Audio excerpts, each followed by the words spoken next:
La Genèse, chapitre 22.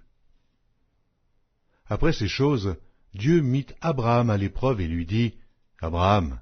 Et il répondit, « Me voici. » Dieu dit, « Prends ton fils, ton unique, celui que tu aimes, Isaac. Va-t'en au pays de Mojira, et là, offre-le en holocauste sur l'une des montagnes que je te dirai. » Abraham se leva de bon matin, sella son âne et prit avec lui 2 serviteurs et son fils Isaac. Il fendit du bois pour l'holocauste et partit pour aller au lieu que Dieu lui avait dit. Le 3e jour, Abraham, levant les yeux, vit le lieu de loin. Et Abraham dit à ses serviteurs, « Restez ici avec l'âne. Moi et le jeune homme, nous irons jusque-là pour adorer, et nous reviendrons auprès de vous. » Abraham prit le bois pour l'holocauste, le chargea sur son fils Isaac, et porta dans sa main le feu et le couteau, et ils marchèrent tous 2 ensemble. Alors Isaac, parlant à Abraham son père, dit, « Mon père !» Et il répondit, « Me voici, mon fils. » Isaac reprit, « Voici le feu et le bois, mais où est l'agneau pour l'holocauste ?» Abraham répondit, « Mon fils, Dieu se pourvoira lui-même de l'agneau pour l'holocauste. » Et ils marchèrent tous 2 ensemble. Lorsqu'ils furent arrivés au lieu que Dieu lui avait dit, Abraham y éleva un autel et rangea le bois.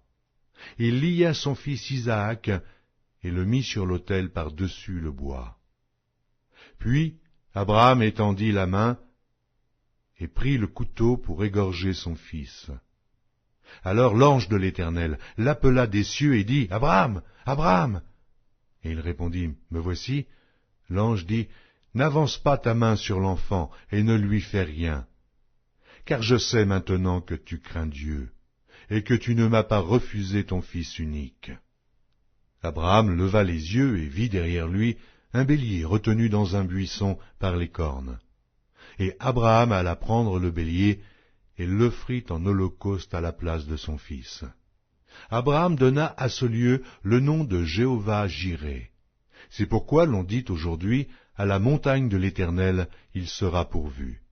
L'ange de l'Éternel appela une seconde fois Abraham des cieux et dit, « Je le jure par moi-même, parole de l'Éternel, parce que tu as fait cela et que tu n'as pas refusé ton fils, ton unique.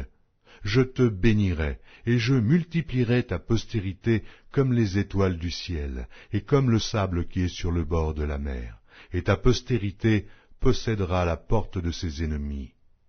Toutes les nations de la terre seront bénies en ta postérité, parce que tu as obéi à ma voix. » Abraham étant retourné vers ses serviteurs, ils se levèrent et s'en allèrent ensemble à Beer-shéba, car Abraham demeurait à Beer-shéba. Après ces choses, on fit à Abraham un rapport en disant, « Voici, Milca a aussi enfanté des fils à Nachor, ton frère. Uth, son premier-né, Buz, son frère, Kemuel, père d'Aram, Kesed, Azo, Pildash, Jidlaph et Béduel. Béduel a engendré Rebecca. Ce sont là les 8 fils que Milca a enfantés à Nachor, frère d'Abraham.